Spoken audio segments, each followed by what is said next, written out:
From Interior Alaska's most trusted news source, this is the Fbx Evening News. Good evening and thank you for joining us. Our top story this evening. Members of the Denali Elementary Parent-Teacher Association voiced their opinions about the hiring of a new principal at their school last evening at the school board meeting. The new center was there and has more in this report. All here for the same goal. We're all here for the kids. The hiring of a new principal has been a hot topic in the past few weeks, even prompting the Principals Association to threaten legal action in a memorandum yesterday. The parents say they just want to be heard. Mr. Lewis, I heard your comments before and have read through your letter. And first, I don't think that this is a contentious conversation that we're having at all. I feel like we are just parents at the school, and we have ideas and we have opinions, and we just want you to ask our opinion of what we think. The president of the Fairbanks Principals Association is the current principal at Denali Elementary School, Tim Doran, who the parents are seeking input for his replacement. That led the parents to feel conflicted on where the threatened legal action was coming from. As parents, we're coming to you as elected officials to represent us. The parents are looking for representation. We're representing our kids, we're representing our schools, so we're trying to reach out to you guys to represent the parents and hear our concerns in terms of parent involvement. We would like to be involved in the form of a parent-staff committee in selecting the next principal.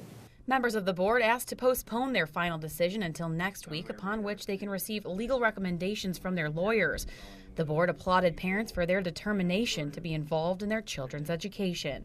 It just makes sense to have that perspective be included, and at an elementary level, my constituents are the students of the district, and the parents' constituents are also students. So it's really at that level, it's the parents advocating for the students, because the students can't quite advocate for themselves. So it just makes sense. Revealed last evening, an outside committee has been accepted and used in the hiring of at least 2 prior principals. The board asked why this one was any different, but also encouraged teachers at the elementary school to voice their concerns if they had any, saying there were none so far. Stephanie Woodard, News Center 11. Warm temperatures and new snow caused several car accidents and slowed traffic this morning. University Police and Alaska State Troopers responded to one accident on Farmers Loop Road.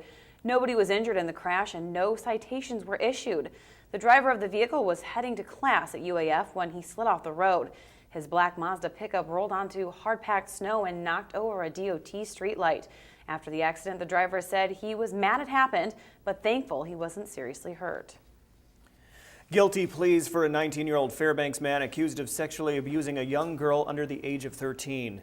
Trevor Valley pled guilty today in Fairbanks Superior Court to 2 counts of sexual abuse of a minor in the 2nd degree as part of a plea deal. Valley was originally charged with 5 counts of sexual abuse of a minor in the 1st degree after allegedly abusing the girl for a period of 2 years. Records say Valley admitted to the alleged abuse, further saying it happened on a repeated basis. Sentencing in the case is scheduled for August. Found guilty of a sexual offense, and you will have to register as I've given you notice in this document. Do you understand that? It's indicated that the form just says that you'll be registering either for life or for 15 years after your unconditional discharge for this offense, and my understanding is it's for life. And this is a pleasant surprise. Mr. Mike Schultz joining us. Well, you guys were talking about the snow and the temperatures. Yeah. It's really slick out there. There's a couple times today I thought I was going to buy it because buy it as in buy a new vehicle after you crash it? Basically, yeah, because I had to go off the side because the people in front of me, even though they were way out ahead, just kept on sliding. So you do drive a little crazy. Oh, come on. Well, let's talk about the weather. Is this going to continue, Mike? Actually, we're looking at the temperatures to cool off a little bit and the snow to stop. And the weekend doesn't look all too bad. But right now, as far as temperatures around the interior, let's take a look at those and see what's going on. As you can see, we have some pretty consistent numbers to look at. Right around 9 degrees, a pretty good number for Fairbanks, Fort Wainwright, North Pole, and Isles. A little warmer at Delta Junction, a little cooler in Nenana, and Denali Park at 9 degrees too. In the lower 48, lots of rain expected over parts of the northwest, including California. So maybe their drought will hopefully ease up a little bit. But as far as we're concerned, like I said, it's going to cool off a little bit, and we'll talk more about that later on. Wow, great. All right, thank you, Mike. And when we come back, more on the response to the cleanup of contaminated soil by Flint Hills. Also, a program that combats obesity in children. We have more on that. Those stories are next. Stay with us. And welcome back to the Fairbanks Evening News. The current owner of the North Pole Refinery is speaking out against the governor's position on the cleanup of contaminated soil. Governor Sean Parnell says the company, which plans to close the plant, has tried to shift blame to previous owners and the state. He says new owners won't be responsible for groundwater contamination that leaked from the refinery. The CEO of Flint Hills Resources, Brad Razuk, says it makes a sale impossible because it will be difficult to distinguish between new and old spills. He said Flint Hills would be liable for anything spilled by new owners. Others, however, think the governor should go further. The governor said that the new refinery owners will not be responsible for cleanup costs. He has not addressed whether the Koch brothers will have to meet their obligations. The Koch brothers have said that they don't want to pay any more than 10% of the cost of providing drinking water to North Pole residents whose water has been polluted. But what the court found was that the Koch brothers are responsible and that the Koch brothers ignored reports of polluted drinking water. Since 1980, the United States has witnessed a dramatic increase in obesity in school-aged children. A program has been initiated in the state of Alaska that has become quite popular and is showing promising results. News Center 11's Mike Schultz has more. The program is called Healthy Futures, and more than 168 schools across the state are participating in helping kids build a daily habit of exercise. Today at Wood River Elementary School, in addition to some of their own kids participating, representatives from Team Alaska who will be competing in the upcoming Arctic Winter Games showcased their skills for some very appreciative young fans. Wood River has been a great partner of ours for years, and Kayla Clark, the PE teacher, has chosen some of her best students, participants in the Healthy Futures program. They're going to do an obstacle course challenge along with some of the Team Alaska athletes from the Arctic Winter Games. So it should be a lot of fun. We're going to talk about the importance of being active. Although the day was dedicated to Healthy Futures, the kids got a kick out of seeing Team Alaska perform. The team consists of 257 athletes who go through a vigorous review to make the team. We have 20 different sports, and each sport has a different selection criteria. A lot of our athletes have pre-selected tryouts that they compete in. A lot of our athletes have been videotaped, and then they send those videotapes into coaches. They fill out applications, they give references, and this is an opportunity for them to demonstrate their skills on an international level. When the assembly was over, the kids gave their final approval, and the message was conveyed.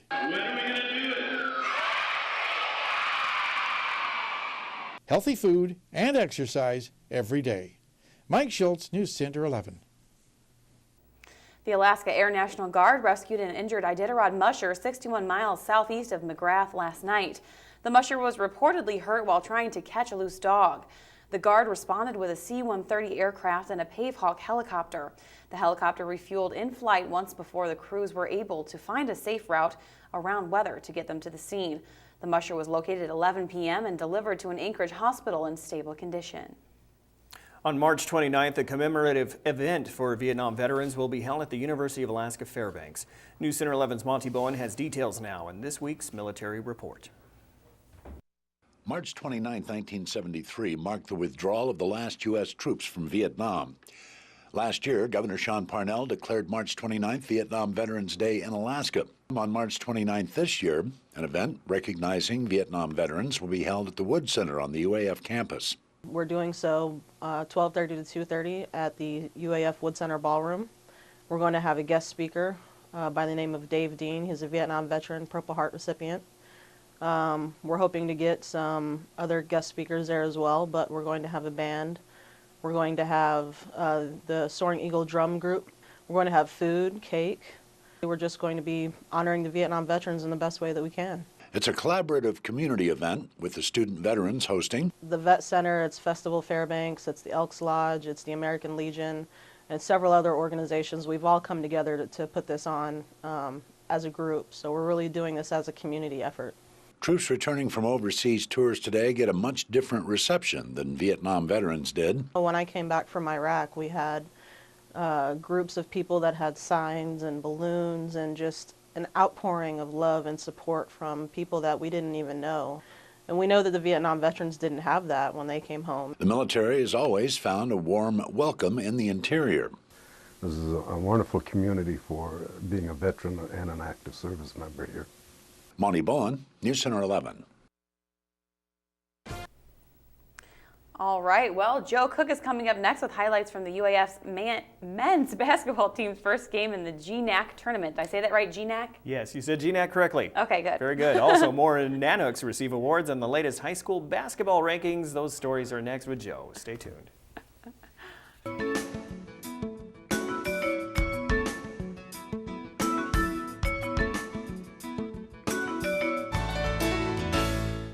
Welcome back, Interior Sports fans. Let's get you over the hump with some sports. Today, the UAF men's basketball team, they returned to the GNAC tournament semis after their 69-59 win over MSUB. Austin Hudson, he led 4 Yellow Jackets in double figures with 14 points as MSUB rallied from a 12-point deficit and tied it at 49 with 8 minutes left. But the Nanooks answered with a Mike Stepovich 3 and then the Joe Slocum show. Slocum scored a game-high 15 points, 10 in the second half, including 6 points in the final 5 minutes. UAF outscores MSUB 20-10 in the final 6:13 of the game for the win. Slocum talks about his performance, and head coach McDurham talks about facing Western Washington in the semis tomorrow, a rematch from last year's tournament.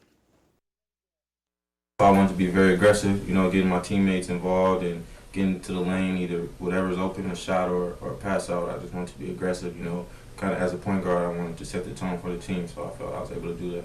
Yeah, we got to have a good 30 hours here getting ready and see what we can do with Western. We played them very tough both games defensively, and we just at some point we have to make shots, and that's going to be critical tomorrow night is us knocking down some shots.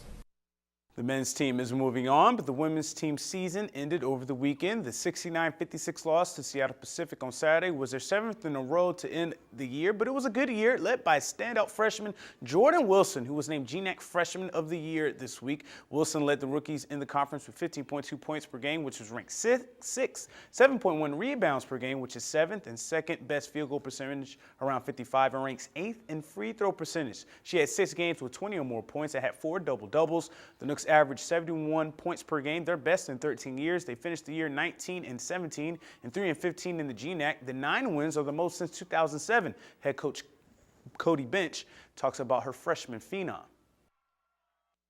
I was really impressed with the play of Jordan Wilson. I mean, she's undersized, she's very deceptive, she's, quiet, and then she goes off for, a double-double against big teams.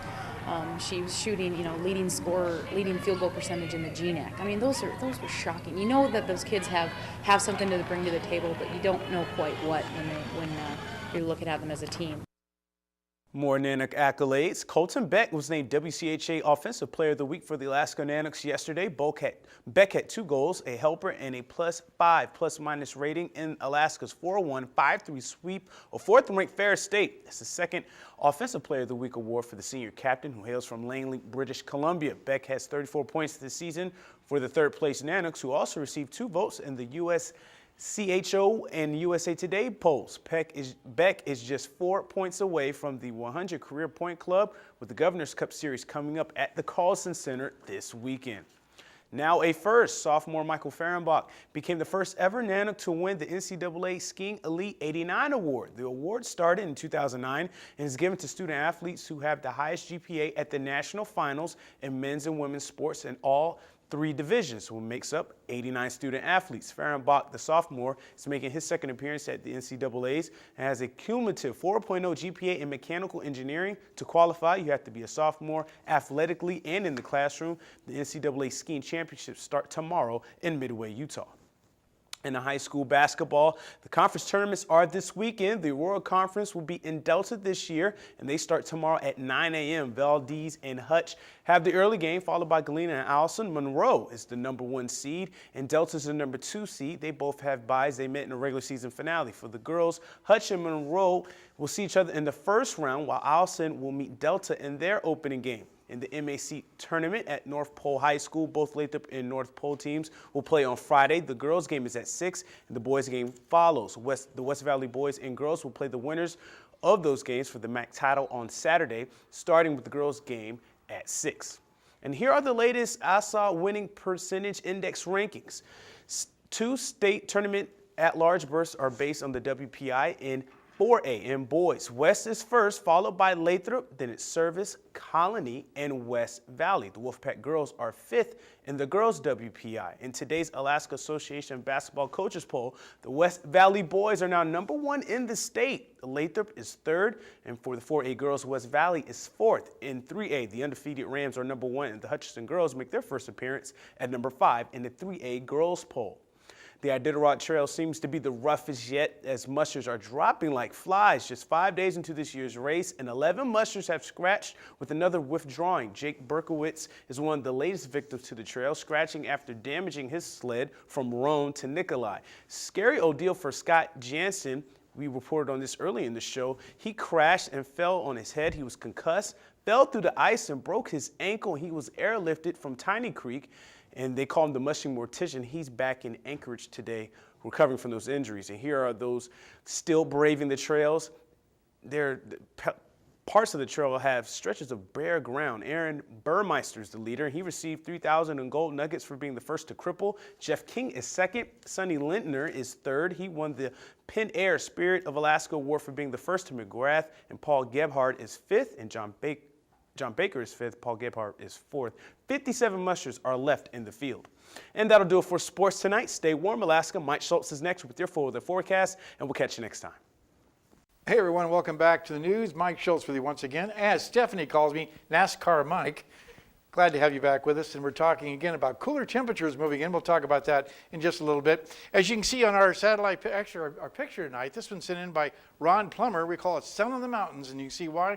Nice shot there along the Alaska Range, capturing the tips of the mountains there under the sun. If you have a photograph to share, by all means send it to photos@ktbf11.com. Numbers look like this. Normal high 20 degrees, today's high 14, normal low 10 below, but last night's low 10 above with all the cloud cover and snow.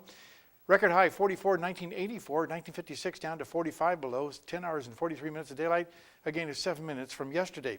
Satellite and radar again showing the clouds and the moisture moving across the interior. That is going to be slowly transitioning to the east and allowing clearing skies to come in from the west and cool us down a little bit, but nothing really severe.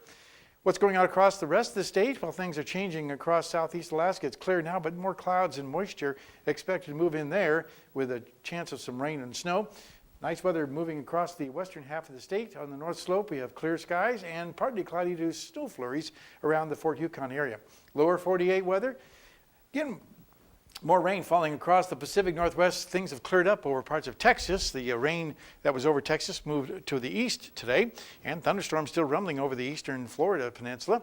Elsewhere across the satellite and radar area, we're looking at things diminishing as the system moves across the central plains, but a new storm moving on the west coast expected to bring quite a bit of weather with it. You can see here a stormy Thursday expected all the way from Seattle right on down to the Bay Area with gusty winds and snow in the higher elevations.